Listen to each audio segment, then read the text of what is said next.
of you don't know anything about me, my history in, I guess, really the country scene, it started in Tamworth in 1991.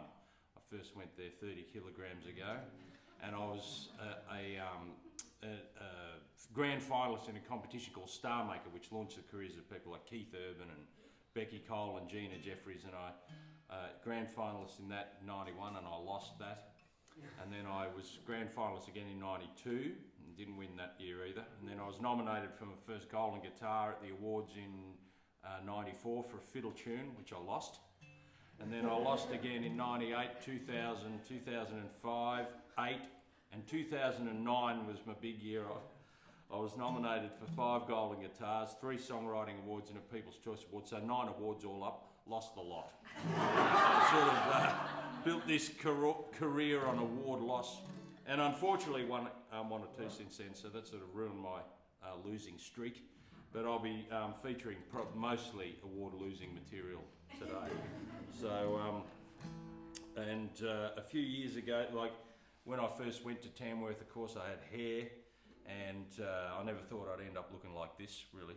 And I was a bit thinner, but I've got a stylist in Yakandanda where I live in northeast Victoria. A few years ago, he's like a tailor. He said, "What sort of look are you going for?" I said, "Well, is there any chance you could make me look like a fat little stock and station agent?"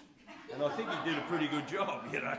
So, and thank you, and thanks to my stylist too. Recently, good news. My clothing endorsement has just come through. I've secured a clothing endorsement with St Vincent de Paul, which I'm very happy about.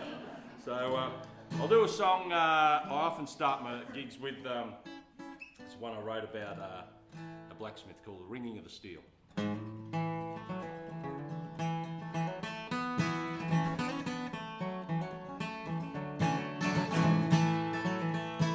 The old man used to tell me when I was just a boy, he was blessed because he had a job that he enjoyed. Not everyone would like it, but to him its main appeal was the breathing of the bellows and the ringing of the steel. I started working early, holding horses for my pa. 'Twas a little town we lived in, only one man had a car, and the old man used to watch him whenever he drove past. He said, "It's just a fad, you know, it's never gonna last."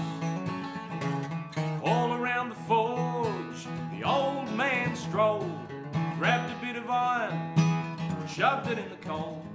He was good at what he did, and he cut an honest deal amongst the breathing of the bellows and the ringing of the steel.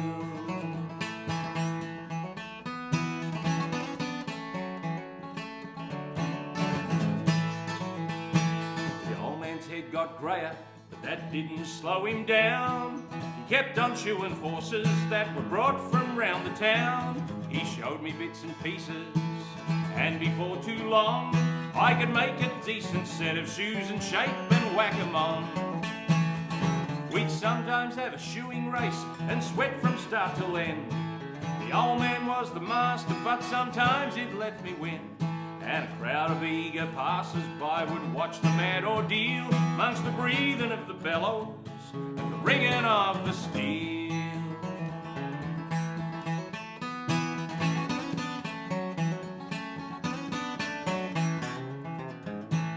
After years of teaching, after years of toil, the old man was buried deep in mountain soil. I kept on with the shoeing, but the job was in recess.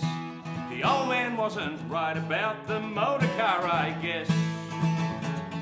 Now I've all but had it, and the forge is very quiet, but I heat the coals up now and then and tinker round inside.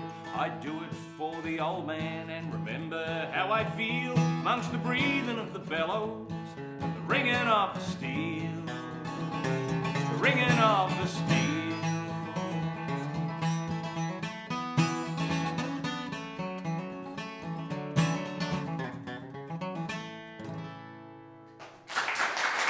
Thank you.